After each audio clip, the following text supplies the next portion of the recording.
Good morning, world. This is the Propaganda Critic. Today is Friday, December 1st, 2017. It is 5:55 in the morning.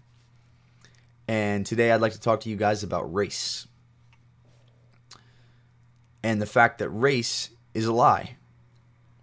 It's a fabrication, a fugazi, and is often co-opted by the state to divide and subjugate people. So I think the easiest way to expose this lie would be to attempt to define the categories in order to illustrate just how vague and unconvincing they are. I'll look at black and white because that seems to be what America is obsessed with. So, what does black mean and whom does it encompass? Does it encompass all of those whose ancestors originated in Africa? Well, no, because that's the entire human race. What about color of skin? Dark skin. Well, intuitively, you tell me, does a Brazilian somehow fit into the same category as the descendant of an American slave, an Australian pygmy, an Ethiopian, and a Jamaican? What about the category of white?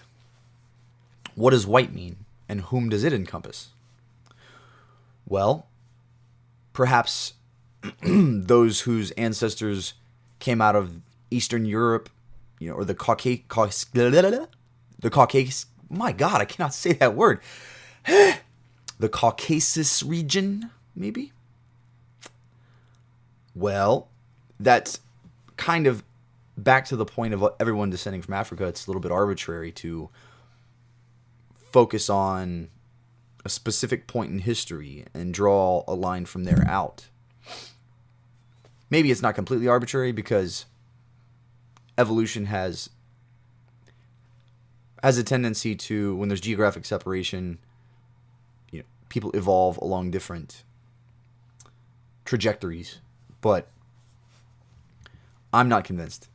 Also, does it have to do with light skin, but maybe not squinty eyes, or maybe just not as squinty, or the extent to which eyes are squinty is also up for debate. I'm not going to go into that. But would you say that a Norwegian is somehow the same as an Irishman, a Spaniard, an Italian, and a Ukrainian? Or maybe not a Ukrainian because his eyes are slightly squinty. I don't know. This is the point that I'm trying to make with this.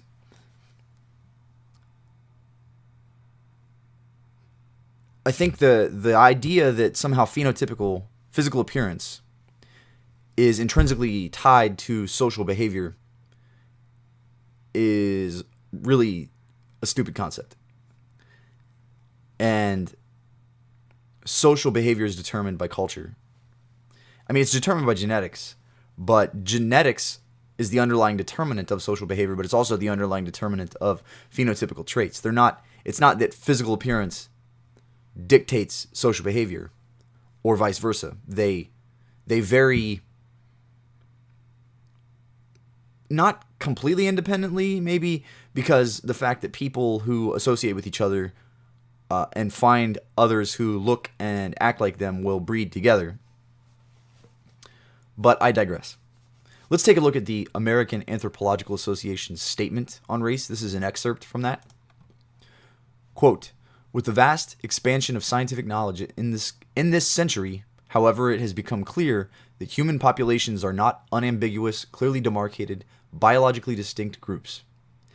Evidence from analysis of genetics indicates that most physical variation, about 94%, lies within so-called racial groups. Conventional geographic, quote, racial, unquote, groupings differ from one another only in about 6% of their genes.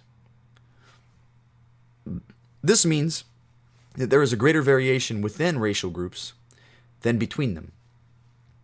In neighboring populations, there is much overlapping of genes and their phenotypic physical expressions. Throughout history, whenever different groups have come into contact, they have interbred.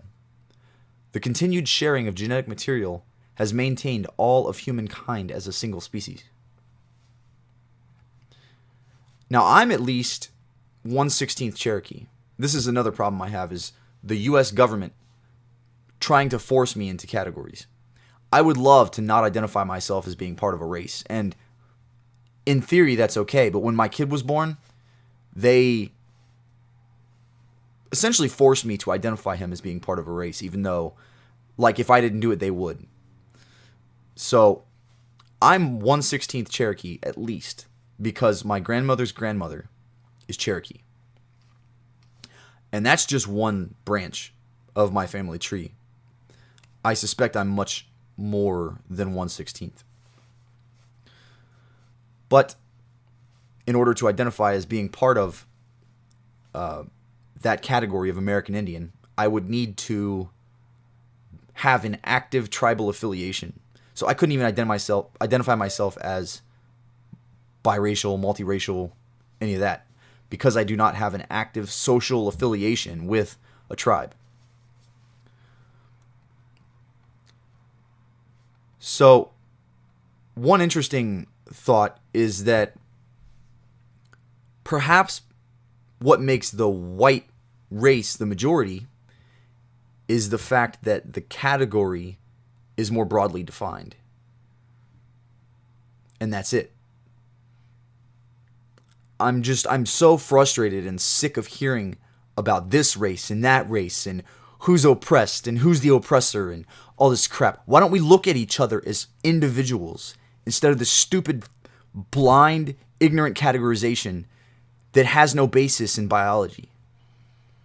This is my point fundamentally, that racial categories are keeping us from evolving socially and developing and coming together as a society.